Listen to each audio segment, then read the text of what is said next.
What is going on, party people? Hi, hello, my name is Clint Pasillas. Find me as Real FRG on the social media machines. I'm in Alanna spot, and that is not me in my spot. That is the man, the myth, the legend, my buddy Jeff Spiegel. Of course, you know him as the host of Dodger Heads on Dodger Blue, the YouTube channel here, and you do a lot of things. You cover the Lakers, sorry about that. You cover the Raiders, you do a lot of stuff. But Jeff, man, how you doing, bud?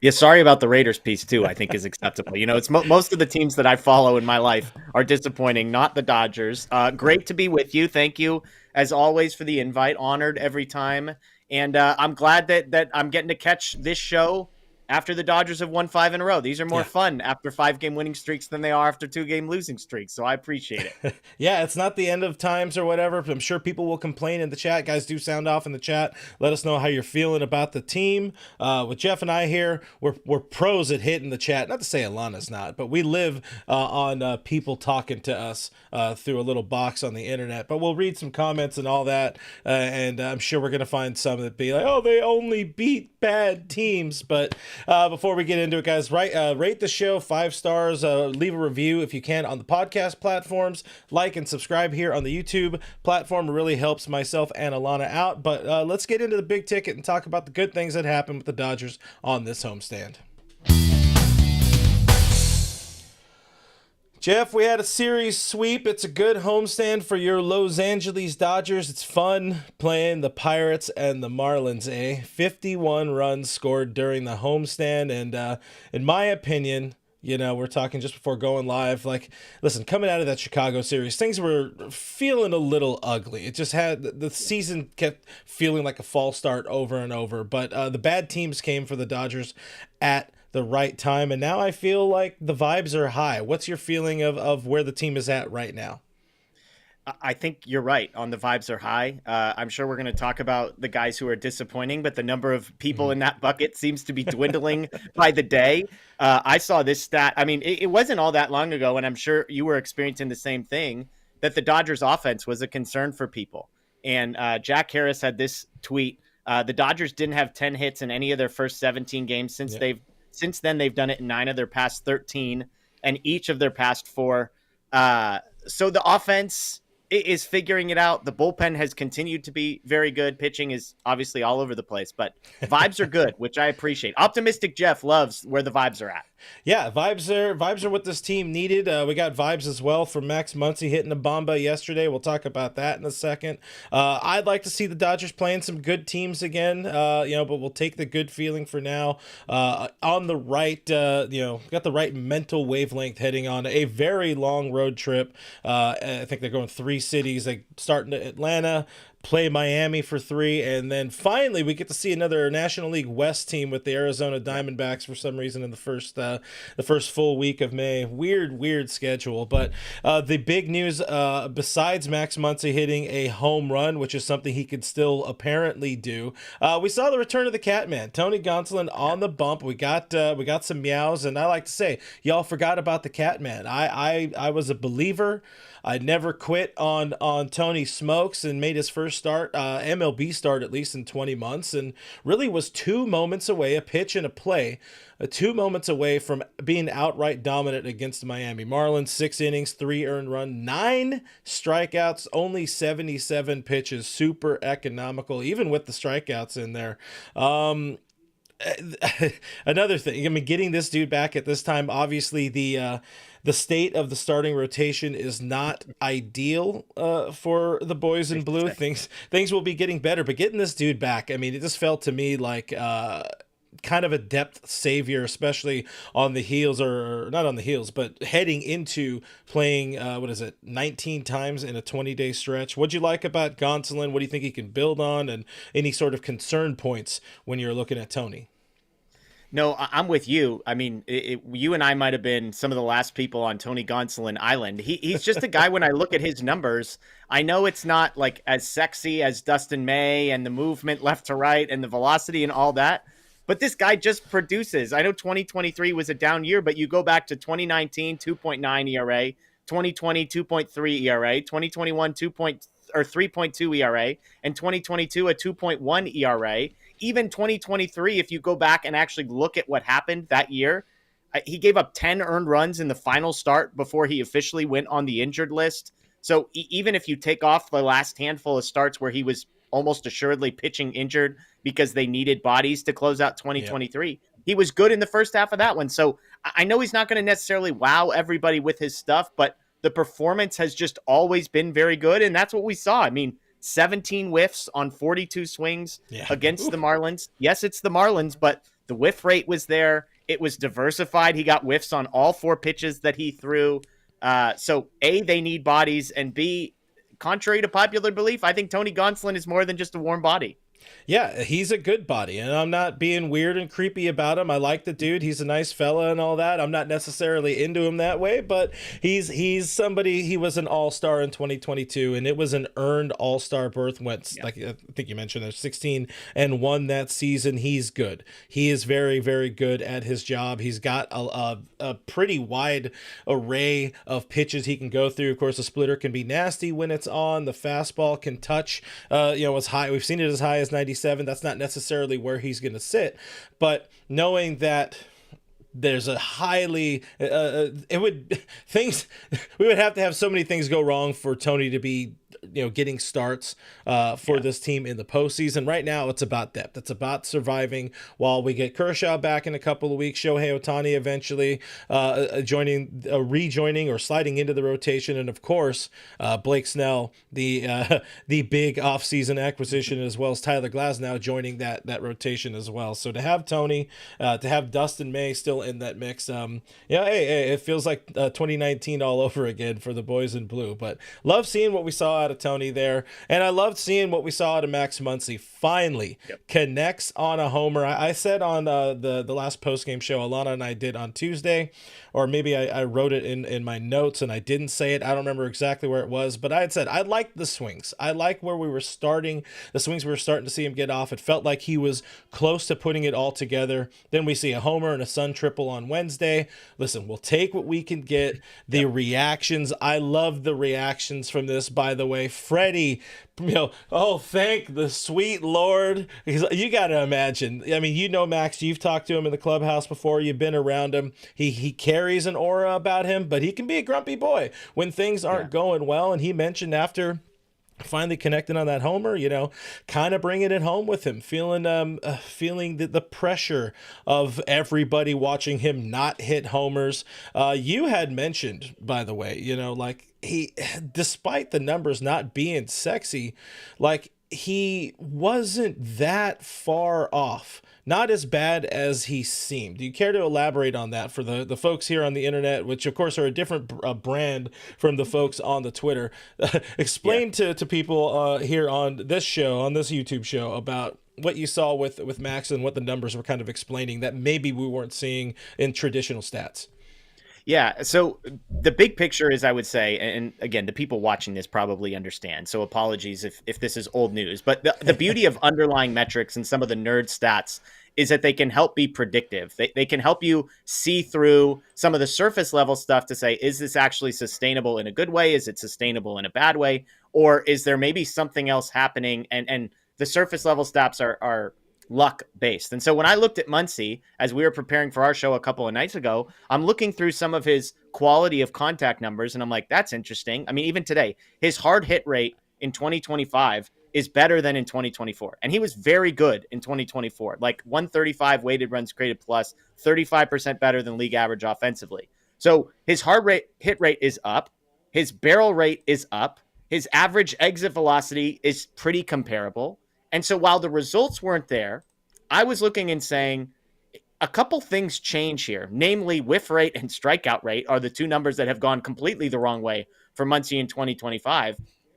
But when he was making contact, he was actually doing some damage from a velocity, hard hit, barrel rate perspective. And so that's what gave me some optimism that he might be able to turn this around maybe more quickly than the quote unquote eye test was telling us. One game, he hits the home run, Sun triple, like you mentioned. I'm not here to take a victory lap, although it is nice timing for him to do that on the day when I say it's the longest drought of his career, but maybe it's coming to an end.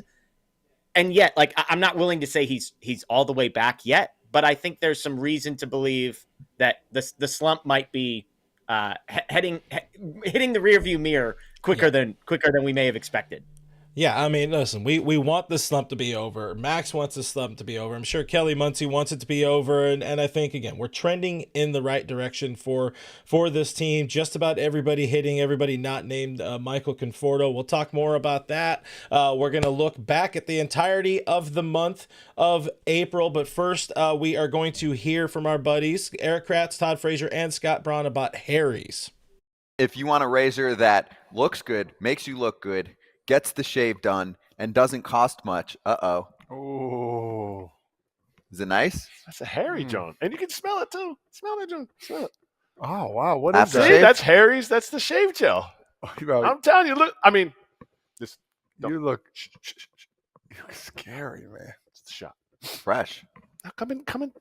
Get this. I don't Look want to how touch this soft head that is. anymore. Oh my Look how god. soft it It is. That looks doesn't- like it is German soft. engineered blades made It in their is own soft. factory that stay sharp longer. I'm using the razor, and it does not. You can start to feel when Yeah, it gets dull. I mean, you guys only do like here and like up here. true. I'm doing acreage. Get the edge on your shave with Harry's. Normally their trial set is $10, but right now you can get it for just $6 at harrys.com/foul. That's our exclusive link, harrys.com/foul for a $6 trial set.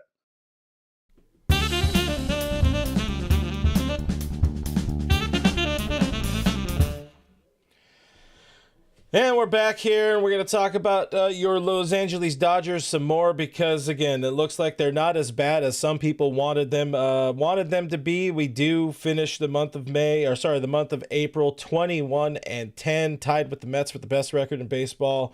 Jeff, like you mentioned, riding a 5-game win streak. Listen. They're a good baseball team. They had some problems to open the season. It happens. Things are the ship is starting to right itself a little bit. But what's your take? I want to get your biggest surprise. I want to get your biggest letdown. But first, I want to know what's your overall take on the first 31 games of the season. The Dodgers are really good at baseball still in 2025. I think it's classic. Like, it's April. Things they're not 162-0 yet, and so it's easy to find the things that we're frustrated with.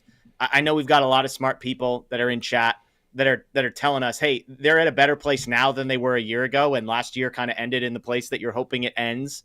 And so I'm just glad that the Dodgers have gotten off to the big picture start they did. Obviously, they go 8-0 to start. Awesome. Then they go 8-10 in their next 18. Not awesome. And then now they've won 5 in a row. So that's baseball, right, Clint? Like that's how a season goes. They've now won 5 in a row. Yes, it's against the Marlins and the Pirates, but they're in first place in the division. They've got a 1.5 game lead. If you had fast forwarded to this point and said, hey, I'm gonna wake you up on May 1st, the Dodgers are gonna be tied for the best record in baseball with a 1.5 game lead in the division, we'd all be excited. So I know we had to live through some bumps along the way, but overall, happy that we're not digging ourselves out of a hole.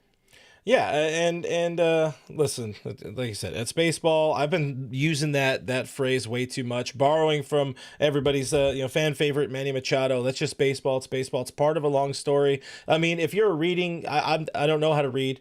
I'm not a big reader, I should say. But if you're reading a novel, you're reading a nice, good book. I'm pretty sure if it's all like just positive the whole way through the book, you're not going to be intrigued. You're not going to have a good time, or maybe you will. I don't know. If some people are weird, but I enjoy going through the downs, through the pitfalls, through the, well, I'll say Michael Conforto's again. Maybe he has some sort of redeeming moment or whatever, but we got to create villains. We got to create issues. We got to create problems. And the Dodgers have been through their first, 31 battles, I guess, of problems. And so far I've come out on the other side here in the month of May. Smelling rosy, looking good, and trending in the right direction, even if there are a number of issues with the starting rotation. But I did say I wanted to get your biggest surprise. What was the biggest surprise for you in April? I have a feeling I know what it is. I took a lot of flack for one of my bold predictions in the preseason. This might be what you're referring to. And it was Tommy Edman related, was my bold prediction. And here we go. I'm just going to keep stepping in it. My bold prediction for people that don't watch our show was I basically said, hey, the Dodgers' experience of Tommy Edman was NLCS MVP Tommy Edman. And when you look at the totality of his career as an offensive producer, I was just trying to help people set reasonable expectations for Tommy Edman by saying, if you're expecting what you saw in the NLCS for 162 games offensively, I'm here to tell you that his career is going to suggest otherwise, that it might be a letdown. I do not dislike Tommy Edman. I am rooting for Tommy Edman, but that was my initial thing. I said, hey, I think offensively he's going to be good, but he might be quote unquote disappointing to some people. He, of course, has 8 home runs in his first 30 games. He has never hit more than 13 in any season of his entire career. He's on pace for over 30.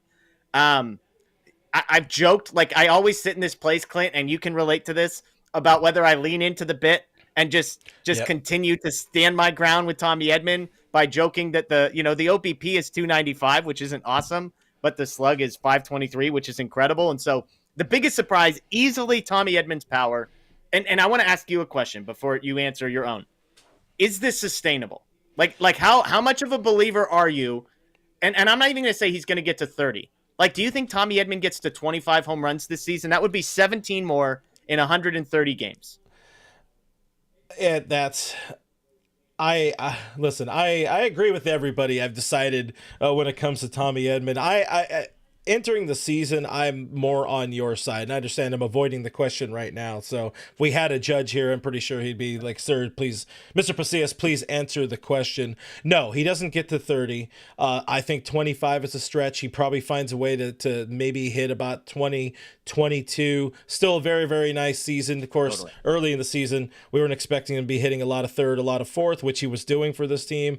We've talked on this show. We've talked on my show. But at some point, if everything kind of sorts itself out, I think Tommy Edman hitting in that 9 spot would be fantastic for this team, acting as a second leadoff hitter. But for now, he needs to be in a run production spot. But yeah, I didn't see this. I was more of the mindset of like, this is the guy we saw is not what his baseball reference tells us. It's not what his Fangraphs tells us.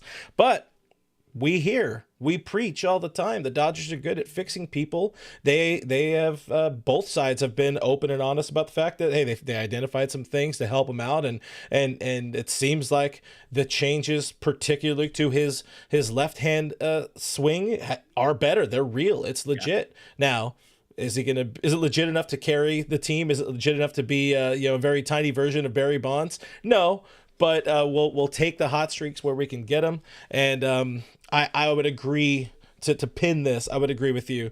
A probably the biggest surprise for me is Tommy Edman in the month of April. Right behind them, Andy Pages, just the roller coaster that was the month of April. Well, March and April for the second year center fielder. Use center fielder loosely. Before I ask you your biggest letdown. Did you see this Pages kind of turnaround happening so drastically and dramatically? No, definitely not. I wish I could lie to you and be like, hey, I was on this one from the get-go. One thing that I have been consistent with is I'm way more patient, I think, than the average Dodgers fan when it comes to these guys. Last year, I think I may have been one of the last people holding the Gavin Lux flag on Gavin Lux Island saying, just be patient. And it panned out for me. I'm going to be honest. I took a couple victory laps after the second half that he had, but it's the reason I wasn't ready to be disappointed, like panicked about Max Muncy. And Pages was more so because we had less of a track record. But the one thing that I kind of held on to was this guy was always an offensive prospect. The book on him coming up through the system was he's going to hit. And he's going to hit for power. The question is, where does he play? Then he has the shoulder surgery. And the other thing I've been reminded of is in 2024, he was way ahead of schedule. Coming into spring training a year ago, he was not. 2024 wasn't going to be the year that he was going to make the big leagues. Everyone was like, he needs another year to recover from shoulder surgery, build back up strength, get in the swing of things, and then maybe 2025 is the year. So hindsight is 2020, but I'm not going to say I'm shocked that he's figured it out now. Like he has like a 150 weighted runs created plus for the season now. I don't think that's sustainable, but if you told me he lands as like a guy who's 115 to 120 weighted runs created plus, hopefully eventually moving to a corner spot where he can just hose guys with his arm and not have to read balls off the bat in dead center, then I think you're talking about a guy who's going to be a mainstay for, a long time. Yeah. I definitely did not see a turnaround like that. It has helped the team massively. I'm seeing in the chat people pointing out, like Mr. Classic saying, Pajes learning a lot from Teoscar Hernandez, kind of being his Tio Teo, if you will, there. Going back to one of the things you said, you're somebody who is not as panicky as other fans. From what I understand, I've seen online people like you and your buddy Blake Williams. You guys are corporate shills. You're paid by the Dodgers to be positive all the time. That's one of my favorite narratives. People never give me that because I'm Blake. always Blake gets it bad. Love that. Well, we all laugh because we're like, Blake is one of, I think he would agree with this. I think he leans way more negative than he leans positive. So we were all dying when he got called a corporate shill. I'm like, is there a different Blake Williams that I don't know? Oh, man. I just want to know how much the Dodgers are paying him because that's got to be a good gig. Moving on. I don't know that I buttoned that up well, but at least we had fun with it. Biggest letdown for the month of April or the months of March and April? Yeah, it's Conforto's the obvious one here. And again, you want to talk about some bad, bold predictions made before the season. I had really high hopes for Michael Conforto. He was coming off of a pretty good year in San Francisco, an absolute nightmare of a place to play for an offensive hitter. There was the famous stat about how 20 of his home runs were hit in opposing ballparks, and despite the fact that he only played half his games there. So I just really believed he was going to be able to figure it out, and it just hasn't happened. I don't think it's over with. There's no chance that he's ever going to figure it out, but I talked about the underlying stuff with Max Muncy. With Conforto, it's just not there. Mm-hmm. He's bottom 40 percentile in basically every single offensive stat except for chase rate and walk rate. So he is walking. The on-base percentage over 300 is at least tolerable. But the number I keep looking at with him is he is only guys are going to get to their power on the pull side. That's not rocket science. And obviously, if you want to hit for home runs, then you need to get the ball in the air. He's only pulling the ball in the air 5% of the time. Last year, that number was 22%. You're not going to be a successful hitter if you can't pull the ball in the air. That's the thing that's got to change, but it's actually going the wrong way. It's getting worse, it feels like, over time. So Dave said he's in his head. That's probably right. But, man, I thought Conforto was going to be, 2024 Teoscar Hernandez, honestly, and he has been a billion miles from it. I mean, the first few games of the season as well, it was trending that way for sure. Now we're at a point, I was going to ask you, what can the Dodgers do about Michael Conforto? Well, they can keep running him out there. I said it on the Twitter yesterday. It's look, at this point, I think I would rather see what Chris Taylor, you're paying him just about the same amount, and he's been around. He's at least, he has some sort of sweat equity into this team, giving him some opportunities in left field. The swing has looked a little bit better, but maybe given a less of the lion's share of time to Mike Conforto while he's still figuring some things out. I'm open to it, and I know some people on here are even starting to relax to the idea of Chris Taylor getting at bats for the Dodgers in a non-spring training game. That's where Michael Conforto has been to open the season. But thoughts on that? Would you like to see something like that, or you just kind of keep the course and hopefully the ship rights itself? I tend to be in a place where the goal should be getting your team to the best possible place come postseason time. And I think the best version of the Dodgers is Michael Conforto figuring it out. So if it were me, I would ride out the Michael Conforto experiment as long as you possibly can. Give him every opportunity to figure it out. Because as much as I like Chris Taylor long-term, I don't know if he's short-term the solution. We know what the ceiling is on Chris Taylor out there, and it's maybe tolerable, So I think the best version of this team is Conforto figures it out. So if that's giving him 3 days off, helping him get a mental reset, and then throwing him back out there every day, if it's platooning him just so he can see the side of the ball that he's traditionally more comfortable with, then go for it. But that would be my goal. So I would be patient with Conforto, help him work through some things in whatever way you think. That would be my default. If Chris Taylor starts to play a little bit more, I wouldn't hate it. Everybody knows I also might be, speaking of, I'm on a lot of islands by myself. I'm realizing that is a theme. I still like James Outman a little bit. So you could talk me into Outman, who's on a hot streak, playing at least a competent defensive center field, and you're upgrading defensively by moving Pajes to a corner. You could talk me into that a little bit. But my default would be ride it out with Conforto and let him figure it out. Yeah, I mean, well, that's that corporate chill stuff there. I mean, that's the Dodgers move for sure. We know Dave's going to give him his 150 at bats that, like Lux last year, turned into about 230 before things really started to trend in the right direction. But hey, as long as they're going out there and winning ball games, playing bad ball clubs, and other people, it's as long as there's not 5 people not hitting in the lineup. If it's 1 or 2, they can manage, they can survive, and then it's less of a problem with Michael Conforto. He just needs to kind of stop hitting into double plays. I want to ask you one more thing. I want to get your grades, and then I'll let you escape, but I do have to be corporate and hear from our buddies at Foul Territory about Arena Club. But after that, we will be back. I'm going to ask you one more series, and then I'll let you escape me, but hold on briefly. Thanks, everybody. Todd Father, I love the way that modern technology has changed the way that we buy, sell, trade cards, even rip packs. They're called slab packs, and they're on Arena Club. No more shuffling through everything. The common cards are all over the place. Stuff's getting folded out and all messed up. Arena Club keeps it nice and tight in your digital showroom. And then when you want that card and you want to show it off, what do? You just let Arena Club know.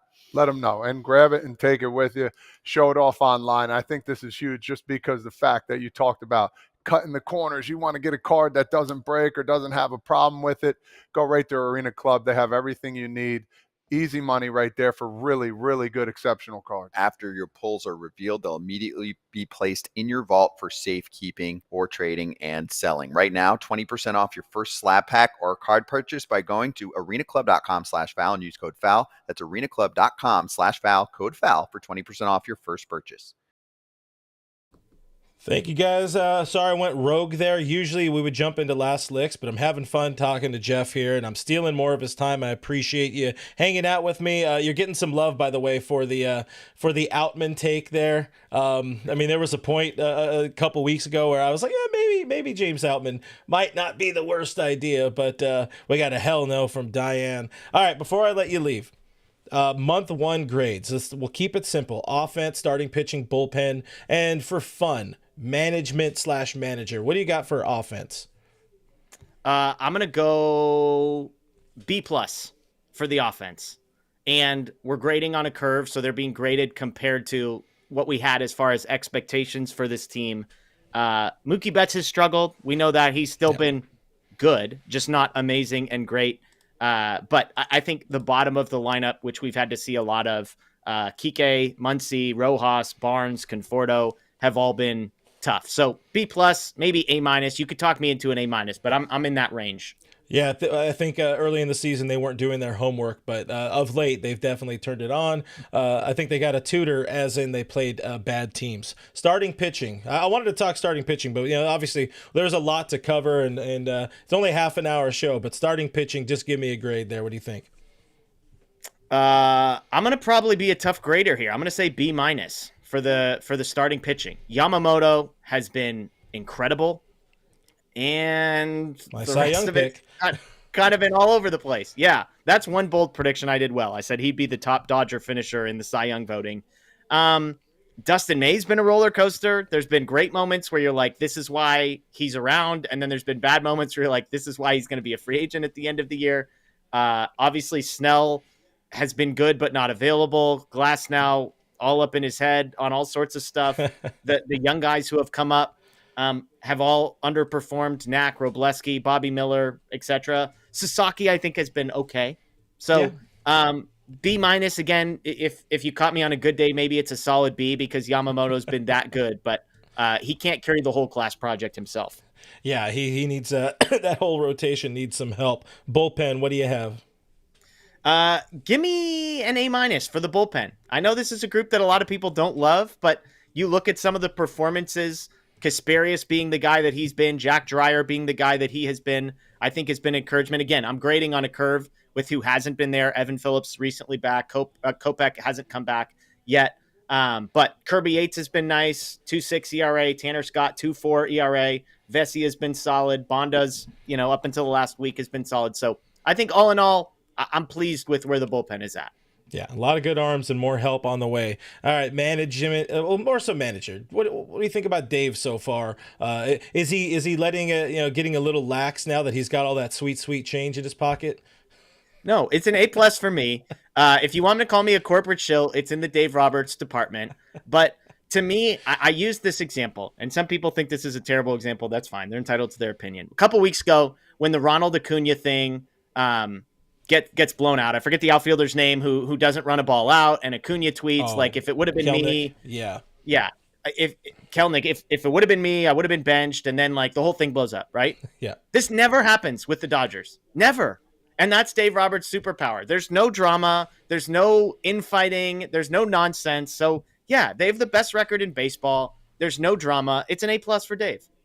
No, it's fair. By the way, my grades, I got offense B-. I think there's some room for improvement. Starting pitching C-, just because, listen, when you lose Blake Snell and Tyler Glasnow, and Glasnow, pitching so few innings in the starts where he was there, it's a problem. Those are supposed to be your horses. That is straight up a problem. Bullpen gets an A for carrying the load, doing everything. They're leading baseball in relief innings. Yeah. And Dave gets an A. I'm not going plus. I'm not going minus. Dave's getting an A. He's doing all the work. He's doing the homework. There's maybe he can get an A+ if he tried somehow to go out there and play himself and pitch a couple scoreless innings himself. That's how he's going to get it. But otherwise, he's been phenomenal. The Dodgers have been really, really good. And two more quick ones here for you. We got Richard Flores super early in the show with the $1.99 super chat. Says you hate cheese and you hate Tommy Edman bobbleheads. That's a thing. Richard, I love you. This is just fake news everywhere. People again. I'll just step in my own stuff here. The cheese thing. Here's my take. People put cheese on street tacos. I think that's crazy. And my argument is, if you want like a real burrito, like a good burrito, I don't need cheese on that burrito. If the meat is flavored right, and if you've got enough salsa, guacamole situation going on, then I don't need cheese. People think I hate cheese. It's not true, but that's where I'm at. You tell me if I'm crazy. That's your beef with cheese, is what you're saying. That's your beef with cheese. I get it. There's a play on words.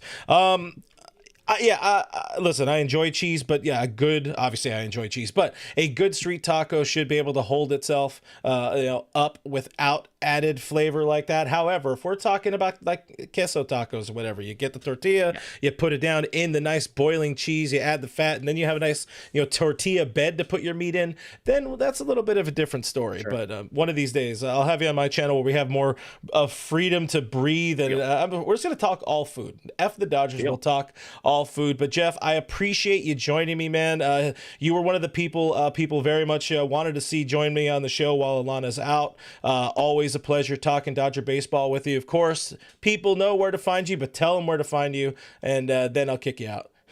Dodger Blue 1958 is the YouTube channel. Greg Bergman and I will be on live tonight. We go live every Thursday night, and then we're live on Sunday nights and Tuesday nights as well. So Dodger Blue 1958 is the social media, dodgerblue.com as well. Yeah, hey, again, I appreciate you. There's his handle in case you need it as well. I'll put links in the description below because he deserves it, but give him a follow, give him a watch. And Jeff, I appreciate you. I do have one last thing for people before I get out of here, but you are free to leave, my friend. And quickly, I'm going to get to last licks.